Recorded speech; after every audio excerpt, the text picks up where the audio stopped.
చంద్రబాబు పిలుపు మేరకు స్వచ్ఛ ఆంధ్రప్రదేశ్ లక్ష్యంగా ప్రతి నెల 3వ శనివారం నిర్వహిస్తున్నట్లు మంత్రి ప్రత్తిపాటి పుల్లారావు తెలిపారు.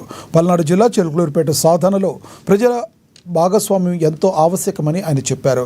రాష్ట్రంలో 100 పైగా మున్సిపాలిటీలు ఉండగా చిలుకలూరిపేట 15వ ర్యాంకు సాధించిందన్నారు. స్వచ్ఛాంధ్ర కార్పొరేషన్ ద్వారా ఎక్కడా కూడా చెత్త లేకుండా ప్రణాళికలు రూపొందిస్తున్నామని, ప్రతిరోజు వెలువడే చెత్తను వేస్ట్ ఎనర్జీ ప్లాంట్కు తరలిస్తున్నామని తెలిపారు.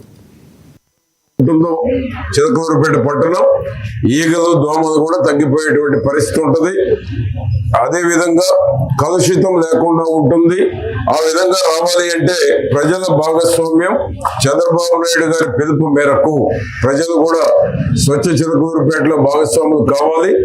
భారతదేశంలోనే స్వచ్ఛాంధ్రప్రదేశ్ తీసుకురావాలని స్వచ్ఛాంధ్ర కార్పొరేషన్ ద్వారా ఈ రోజు ఎక్కడ కూడా వేస్ట్ ఏ పట్టణానికి ఆ పట్టణంలో ఏ రోజు ఆ రోజు వేస్ట్ మేనేజ్మెంట్ ప్లాంట్లు తరలించబడి మొత్తం కూడా ఈ రోజు ఎక్కడ వేస్ట్ అనేటువంటి లేదు.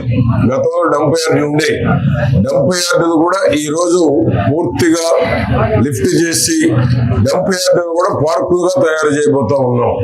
ఎందుకంటే పర్యావరణాన్ని కాపాడాలి, ఆరోగ్యాన్ని కాపాడాలి, పరిసరాలు కాపాడాలి. ప్రజల ఆరోగ్యమే ఈ ప్రభుత్వానికి ముఖ్యమైనటువంటి దానిలో భాగమే ఈ స్వచ్ఛ చిలకలూరిపేట. అందుకనే ఏ రోజు ఆ రోజు కూడా ఇప్పుడు డంప్ యార్డ్ మొత్తం లిఫ్ట్ అయిన తర్వాత ఏ రోజు వచ్చేటువంటి డంప్ ఆ రోజు ఆ వేస్ట్ ఎనర్జీ ప్లాంట్ ఉంటుందో చిలకలూరిపేట పట్టణం